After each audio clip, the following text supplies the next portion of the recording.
우리에 사육하고 있는 그런 짐승들은 먹거리 걱정을 하지 않아도 됩니다. 왜냐하면 시간마다 사육사들이 먹거리를 제공하기 때문에 그렇습니다. 이면에 야생 상태에 있는 짐승들은 하루가 멀다 않고 먹거리를 걱정하게 됩니다. 특별히 동절기가 되면 먹거리 걱정이 너무나 많죠. 감당할 수 없는 고통 중에 하나가 먹거리 획득입니다. 이 먹거리 획득을 위해서 이제는 민가로 때로는 도심지로 내려오는 일들이 빈번해졌습니다. 그런데 이런 짐승들의 취약점을 이용해서 과거의 사냥꾼들이 사냥을 했습니다. 사냥하는 방법은 주로 보면 총포를 이용해서 직접적 살상도 하지만 간접적 살상을 많이 했는데 그것이 바로 덕과 올무죠. 이 덕과 올무를 아무데나 무작위로 설치하지 않습니다. 짐승들이 다니는 길이 있어요. 그 통행로에다 설치하죠. 또 매스를 합니다. 보이지 않게. 그뿐만 아니라 짐승들이 선호하는 미끼, 특히 동절기에는 그 흙이가 져 있지 않겠어요. 짐승들이 선호하는 미끼를 덫의 힘이 작용하는 그 건빵에다 놔둡니다. 그러면 공복으로 지내던 짐승들이 그 먹거리를 방치하기가 만무하죠. 아, 이게 웬 떡이냐 하고 덥석 먹이를 먹는 순간 덫이나 올무에서 포획되죠. 포획되는 순간 운명이 종료됩니다. 한 끼의 먹거리를 획득하기 위해서 선택했던 그 선택이 그 야생 상태에 있는 짐승들의 운명을 가늠하는 것입니다. 그러나 말씀드린 것이 우리에 있는 짐승들은 먹거리 때문에 운명이 왔다 갔다 하는 일은 일어나지 않습니다. 단지 야생 상태에 있는 짐승만은 한 끼가 참 중요하지 않겠어요. 그 한 끼 먹기 위해서 보유하고 있는 에너지를 다 낭비하면서 온 산을 휘젓고 민가와 도심지로 내려오는 것입니다. 그런 과정 속에 살상을 당하는 것입니다. 단 한 끼의 공복 때문에. 만일 짐승들이 야생 상태에 있더라도 공복을 해결할 수 있는 먹거리 획득이 가능했다면 덫 근처 가지도 않습니다. 올무 근처 가지도 않습니다. 사냥꾼의 눈에 띄지도 않습니다. 왜? 깊은 곳에 들어가 버리니까. 다만 먹거리 획득이 힘들다 보니까 그 한 끼에 목숨이 왔다 갔다 하는 거예요. 우리 역시 살아가면서 이 야생 상태에서 한 끼의 먹거리 획득을 위해서 몸을 미치다 죽어가야 하는 그런 짐승과 방불할 때가 많습니다. 그 짐승들은 생리적 죽음 때문에 모든 것이 끝나죠. 우리는 몇 가지 양식이 있습니다. 사람은 전인적이라서 첫째 생리적 양식, 음식 이상입니다. 정서적 양식이 뭐죠? 칭찬과 위로 이런 것들. 영적 양식이 무엇이죠? 하나님의 말씀이에요. 편식해서 안 됩니다. 영의 양식, 정서적 양식, 생리적 양식을 골고루 먹어야 건강한 삶을 살게 됩니다. 그런데 우리가 가장 취약한 것이 무엇인지 아십니까? 정서적 양식. 이거 너무너무 취약해요. 여기 취약하면은 한 끼의 식사에 의해서 목숨이 왔다 갔다 했던 덫과 올무에 걸렸던 짐승과 동일한 그런 상황이 우리에게도 연출되는 것입니다. 우리가 살다 보면은 그만 살고 싶을 때가 있어요. 지칠 때, 탈진할 때. 육체적으로 탈진하고 지쳐가는 것이 아니라 정서적으로 탈진하기 때문에 그렇습니다. 사회학자 메슬로우는 인간의 5대 욕구 중에 하나가 인정받고 칭찬받는 거라 했습니다. 그 왜 필요한가 하면은 그것이 존재감을 확인하는 방법이죠. 인정받지 못하고 칭찬받지 못하고 언둔형 외톨이 히키코모리처럼 살다가는 그만 살고 싶은 거예요. 그래서 내 인생 여기까지다 결정하고 그냥 자살이라는 극단적 방법으로 삶을 마감할 때가 있다는 것입니다. 그래서 인정받고 칭찬받으면은 밥 안 먹어도 신이 나요. 정말 쌀맛 나죠. 칭찬받고 인정받는데. 칭찬받고 인정받는데도 불구하고 내 인생 여기까지 나고 극단적 방법을 선택할 바보가 어디 있겠어요. 대다수 사람들이 인생을 끝내게 하는 것은 상황 때문에 끝내게 하는 것이 아니라 존재감을 상실하기 때문에 그 존재감의 근간이 인정받고 칭찬받는 것입니다. 태어나서 오늘까지 한 번도 칭찬받지 못하고 인정받지 못해봐요. 얼마나 비극입니까? 근데 중요한 것은 그런 사람들에게 다가오는 그런 사냥꾼이 있다는 것입니다. 정서적 사냥꾼. 에스겔 골짜기의 마른 뼈에 생기를 불어넣었을 때 그 뼈들이서 연락하고 살이 붙고 군대가 되었다. 그렇게 성경이 증거합니다. 이 생기의 실체는 성령의 능력이죠. 소망 없는 삶의 의미를, 목표를 상실한 하나님의 백성들에게 성령의 생기를 불어넣었을 때 삶의 목적을 되찾고 의욕을 회복했다는 것입니다. 이걸 우리 버전으로 이야기한다면 존재감의 회복이죠. 존재감을 회복하면 소망 없는 인생들이, 마른 뼈 같은 인생들이 어시야 하고 일어서게 되는 것입니다.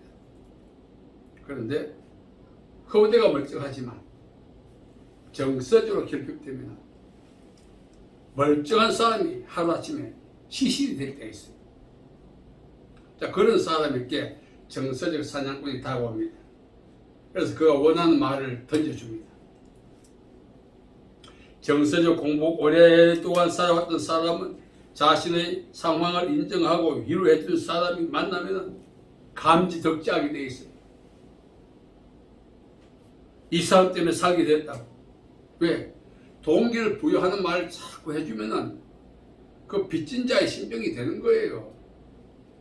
그래서 나도 뭔가 갚아야 된다는 그런 빚진 자의 심정으로 돌아가서 그가 원하는 욕구에 지치면서도 혀가 빠질 정도로 고생하면서도 자기의 모든 미래 끝까지 가버려 와가지고 그냥 주는 거예요. 왜? 내 인생을 이만큼 살게 해주셨으니까 감사하니까.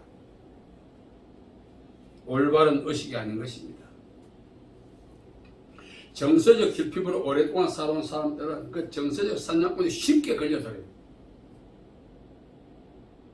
제가 어느 지역에 갔더니 그 지역에서 영적인 어떤 지도자 위치에 있는 목사님이 제가 이렇게 말했어요. 저니까 말했겠죠. 자기가 이제 교사였는데 그만두고 이제 신학교 들어갔는데 그 신학교를 기돈 원장이 같이 했대요. 들어가서 열심히 사찰 겸 수족 겸 나쁘게 말하면 노예처럼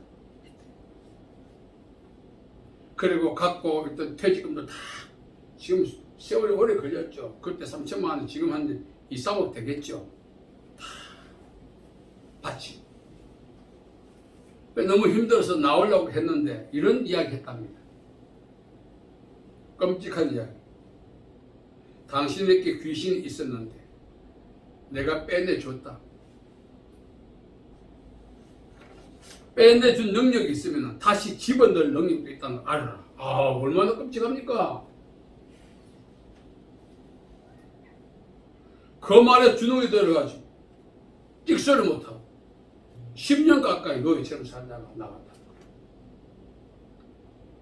정서적으로 보상받아서 자기가 이렇게 도와줬던 것이 동기부여했던 사람 입장에서는 얼마나 이용 가치가 있겠어요.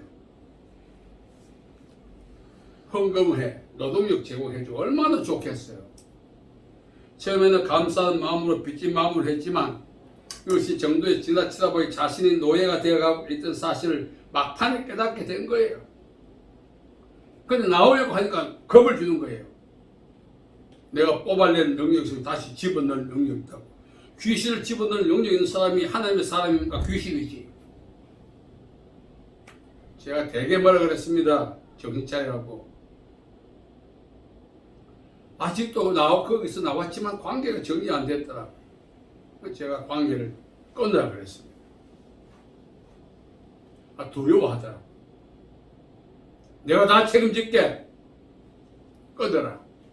그래서 관계를 끊게 했습니다.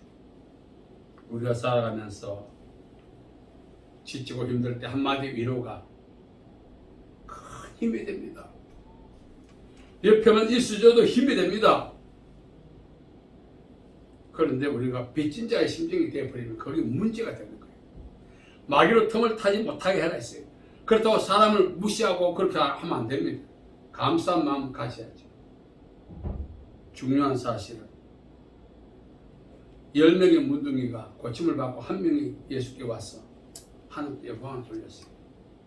우리가 정서적 사냥꾼에게 휘둘리지 않는 유일한 방법은 이 일 행하신 분이 하나님이시라는 그 믿음으로 돌아가야만 되는 것입니다. 아멘. 그렇지 않으면 평생 우리말 시다발이 해야 돼. 노예가 돼도 노예인 줄 몰라. 제가 하루 보니까 그렇게 나몰랐더니 목사님 저는 하나님께 하는 거예요. 아우 정말 가관이. 물론 하나님께 하는 거지만 그 가스라이팅을 통해서 노예가 되어 있는데 빠져나올 생각조차 포기하고 살더라고요. 갖고 있는 물질 다 줘. 나중에는 병 들고 나니까 이제 나가라. 여러분, 우리가 정서적으로 건강해야 됩니다. 정서적으로 결핍되면은 이 정서적 사냥꾼에 의해서 우리가 노예가 되는 것입니다.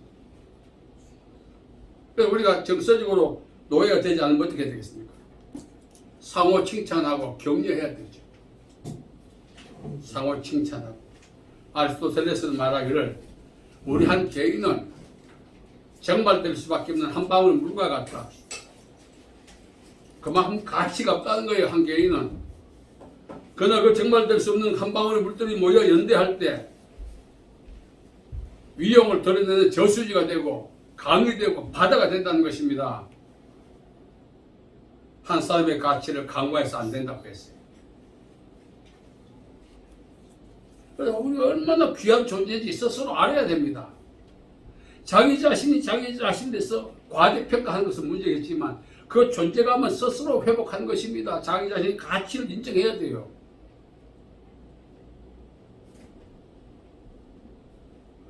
그리고 이제 방금 말씀드린 그 목사님을 노예화했던 그 원장에 대해서 제가 나쁜 평을 했어요. 뭐 그런 게 다 있어. 그랬더니 목사님 말씀 조심하세요. 왜요? 목사님 잘못될 수 있습니다. 그건 나온 지 10년이 지났는데 아직도 그 모양이에요. 얼마나 정서적인 노예로 있었길래 그걸 아직도 두려워하더라고요. 우리를 회복시키시는 이는 하나님이십니다. 아멘. 하나님이나 감사가 없고 인간에 대한 빚진 마음을 갖는 순간부터 그 사람은 노예가 돼가지고 알아서 긴다는 말이 있습니다. 그 사람이 이러면 착착 대력하다시.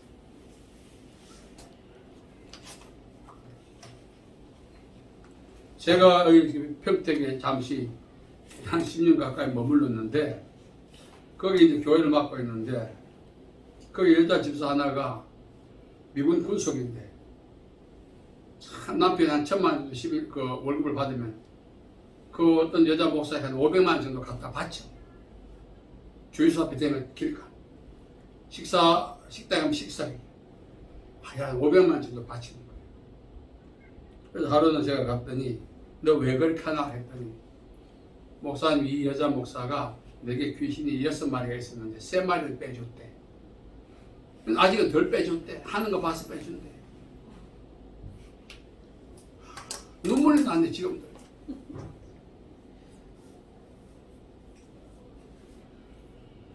너 처음부터 없었어.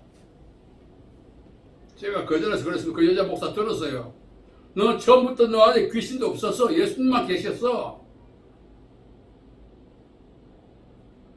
눈물 확 쏟더라. 그 나중에 그 뒤로 헤어졌대. 그 여자 목사 저를 얼마나 미워하겠어요. 이익이 있거든요. 그 끊을 필요가 있죠. 그만큼 정서적으로 곰핍할 때 누군가 다가와서 던져주는 한마디가 멘붕 상태가 가도록 좋아가지고 멍해지면 그때부터 노예되는 거예요. 그래서 자기 자신에게 생기를 불어넣는 법을 배워야 돼요. 예를 들어 우리 박중률 집사님 같으면 박중률은 예수 이름으로 건강할지어다 평안할지어다 기쁨이 넘칠지어다 자꾸 마른 뼈에 생기를 불어넣듯이 불어넣을 때 언젠가는 그 말씀들 되어질 때가 오는 거예요. 아멘. 그렇게 하지 않고 한마디 말해 그냥 막 정신이 멍해가지고 뭘로 갚을까? 그 순간부터 자청해서 노예가 되면 끝나는 거예요. 앞으로 우리는 서로 축복하고 자기 자신을 축복하고 하시기 바랍니다. 아멘. 그래 정서적인 노예에 안 당하죠. 제 주위에 그런 분이 너무 많아. 빈 털터리가 내가 다 찾아오네. 여기 있으면 오면 얼마나 좋겠습니까? 많이. 그한테 차별해 줘야 돼. 자, 두 번째는 영혼 사냥꾼입니다. 이 영혼 사냥꾼은 예수님이 도둑이라고 표현했죠. 도둑이 오는 것은 도둑은 세 가지입니다. 첫째, 거짓 선지자. 거짓 선지자. 쉽게 말해 영적 훈장 노릇하는 사람이 있어. 하나님이 이렇게 말했다. 그 다음에 이단들. 그 다음에 마지막 말이죠. 마태복음 13장에 보면은 옥토에 선별된 씨앗을 뿌렸는데 가라지가 자라는 거예요. 교회 안에도 가라지가 있어요. 중요한 것은 교회 밖에 가라지가 중요하지 않고 교회 안에 가라지가 중요하다는 것입니다. 이단 피하면 그만 줄 아십니까? 이 가라지는 자자노운이라는 뜻인데 이 정상적인 부부 관계가 아닌 불륜을 통해서 출생한 아이, 우리말로 사생활을 할 수 있겠죠. 유사성을 가진 유사 그리스도인이라고 존 오웰은 그렇게 표현했어요.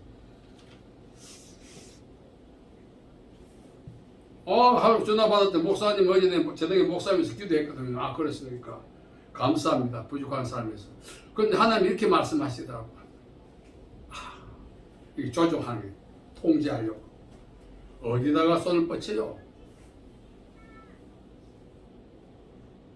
그러고 제가 나무라진 않았습니다. 감사합니다 하고 좋게 끝냈죠. 저에게 그렇게 다가왔는데 다른 사람께는 손을 얼마나 뻗치겠습니까?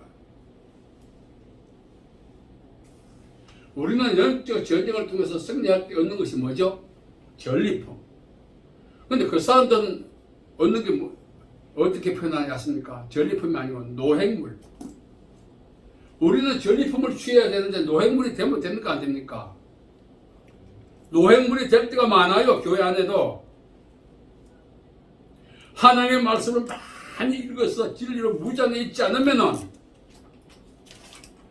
노획물이 되는 거예요.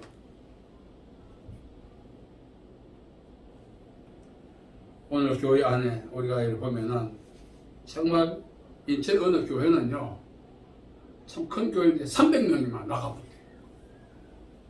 대단하죠. 꽤 오래됐습니다. 300명을 끌어모은 얼마나 힘들겠어요. 300명이 집단으로 나가버립니다. 그런 사람을 뭐라고요? 노획물이에요. 오늘 우리가 살아가면서 정말 주의해야 될 것은 우리는 안전하 쓰나 이단을 주의하죠. 교회 밖의 원수. 교회 안의 원수를 우리는 놓치고 살 때가 많습니다. 정말 주의해야 돼요. 하나님의 말씀은 무장해야 되는 것입니다. 이 사람이 나에게 생기를 불어넣고 있는가? 아닌가? 간파해 내야 돼. 교회 안에는요, 이렇게 이스라엘민족이 번성을 도왔던 산파들처럼 우리의 유익을 위해서 희생하는 산파 같은 사람들이 있어요. 이면에 우리의 성장을 방해하는 이 가라지는 특성이 그 뿌리를 정상적인 곡식의 뿌리를 휘감아요. 주인이 그 가라지를 뽑지 말라고 한 것은 가라지 뽑다가 가라지 휘고 안고 있는 정상적인 곡식까지 뽑히니까 주인이 뽑지 말라 한 거예요. 그래서 우리는 하나님의 말씀을 많이 읽고 묵상해야 됩니다. 오늘 말씀에 보면은 복 있는 사람은 악인의 꾀를 따르지 아니고 죄인의 길을 서지 않고 오만한 자의 자리에 앉지 않고 오직 여호와의 율법을 절구하여 그 율법을 주야로 묵상하는 자다 했습니다. 악인의 꾀가 뭡니까? 우리를 노획하고자 하는 것들. 주의해야 됩니다. 만일 여러분들께 전화 와가지고 내가 기도하다 보니 이렇다 저렇다 그거 노획하려고 하는 거 나를 노획하려고 깨놓고 말씀드리는 거예요. 거기 응하면은 어떻게 되겠어요? 여러분들이 하나님의 자녀인데 그 악한 자의 노획물이 되면 되겠습니까? 예수께서 피 흘려서 우리를 구원해 놓았는데 잘 결단하고 판단하셔야 되는 것입니다. 아까 말씀드린 것처럼 사생아도 우리의 모습과 똑같아. 태어난 과정을 숨기면 그거 가라진지 아닌지 어떻게 알겠어요? 유사 그리스도인들이 교회 안에 많이 있습니다. 오늘 제가 이제 오늘까지 한 30년 동안 이제 정상적인 목회됐지만 일반 사역을 많이 했습니다. 코로나 때문에 좀 쉬었습니다.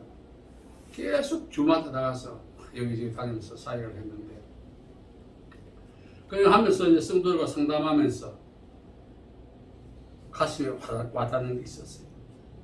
성도들은 교회 밖의 원수에 대해서 경계심이 강해. 이다 큰일 나지. 교회 안에 있는 가라지에 대해서는 태무심하더라. 나를 위해서 기도해 준다니까 얼마나 감사하겠어요. 아, 오늘 내가 한번 쏘겠대. 쏘는 순간부터 계속 쏘야 돼. 쏘는 게 아니라 갖다 바쳐야 돼. 카드 끌어야 되고 빚내야 되고 그런 피곤한 인생을 왜 삽니까? 그래서 우리는 정서적으로 결핍됐다 스스로 느껴지면 힘들고 미약하더라도 예수님의 이름으로 자기 자신을 축복하기 시작해요. 그럼 이것이 쌓여서 어느 순간에 팽창해질 때 오는 것입니다. 아멘. 또 우리 서로를 축복해야 돼요. 축복합니다. 아멘. 다음 주일부터 올 때 꼭 그렇게 하시오. 그 한마디가 밤새도 내 옆에서 달고 다른 소리 하는 것보다 더 큰 능력이 있을 수 있습니다. 왜? 아멘. 우리는 예수님의 이름을 하니까. 아멘. 그렇게 해서 우리가 영적 공복을 잘 해결해, 정서적 공복도 해결해 나가요. 살아있는 날 동안 평생 내가 정서적 공복 해결해 준다고 감리덕지에서 가서 자청에서 노예돼서 늙어가지고 쫓겨나 나보십시오.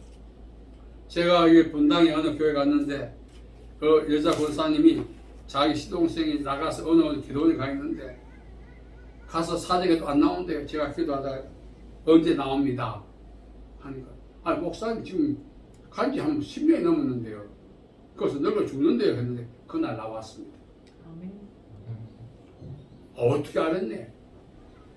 제가 알겠어요? 하나님께서 그 사랑하신 자를 이스라엘 민족을 애국에서 구출하듯이 구출하실 때가 있는 거예요. 아멘. 아멘. 그때도 우리가 마다하지 않고 아 여기서 좀 더 해야 돼. 하나님과 그때 포기하시고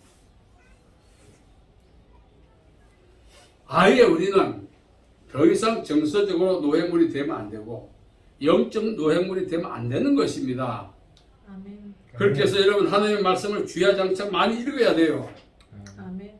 저는 코로나 시즌에 하나님께 감사한 것은 성경을 소리내서 읽었어요. 그냥 읽은 게 아니고 한 게 아니고 얼마나 읽은지 뭐 횟수를 모르겠어요. 너무너무 감사하게 코로나 시즌을 보냈어요. 정서적인 것도 마찬가지입니다. 저도 정서적으로 결핍된 부분이 있어요. 그 정서적 결핍이 행동으로 나타나요. 모난 행동으로, 비정상적 행동. 그 팀 나이라고 하는 그 성당가 부부가 있는데 당신이 그렇게 한 행동의 이유는 뭐가 있다? 그 기지라고 했는데 또 하나는 결핍된 무엇 때문에 그렇다. 행동을 보면 뭐가 결핍되지 드러나거든. 그러면 우리가 우리 자신에게 계속해서 생기를 불어넣어야 돼. 내가 뭐가 결핍하다 하면 예수님 이름으로 평안이 임할지어다. 기쁨이 임할지어다. 오늘부터 해보시기 바랍니다. 아멘. 반드시 여러분의 기쁨이 충만해서 아멘. 기쁨을 감염시키는 그런 백신 같은 역할을 할 때가 와요. 아멘. 아멘. 그렇게 해서 정서적으로 건강하고 영적으로 건강하여 이 마지막 시대에 우리가 악한 자의 마귀의 노획물이 되지 않고 하나님의 자녀의 신분을 끝까지 유지하면서 살아갈 수 있다는 것을 말씀드리는 것입니다. 아멘. 그렇게 해서 여러분 남은 생에 이제부터는 오늘 이후로는 그 누가 나를 가스라팅해도 그 말에 감지 적대하지 말고 그 말에 현혹되가 노예물이 돼서 이용 가치가 있을 때까지 써먹도록 방치하지 말고 하나님 앞에 헌신하시기 바랍니다. 아멘. 그게 더 가치 있지 않겠어요? 아멘. 그래서 여러분 인생이 정서적으로 건강하고 영적으로 건강하고 그럼 자연히 육체도 건강해집니다. 사랑은 자연 내 영혼이 잘 되고 내가 범사에 잘 되고 강건할지어다 하시기 때문에 아멘. 아멘. 서로서로 축복하고 자기를 축복해서 정서적으로 건강한 분 되시기 바라고 아멘. 아멘. 말씀 이거 영적으로 건강해서 이 마지막 시대에 우리를 노획하고자 하는 그런 도둑을 넉넉히 이기는 복된 삶을 살아가시기를 예수님의 이름으로 축복합니다. 아멘. 살아계신 아버지 하나님 은혜와 자비와 사랑을 감사합니다. 우리가 정서적으로 결핍되어 있고 영적으로 결핍되어 있습니다.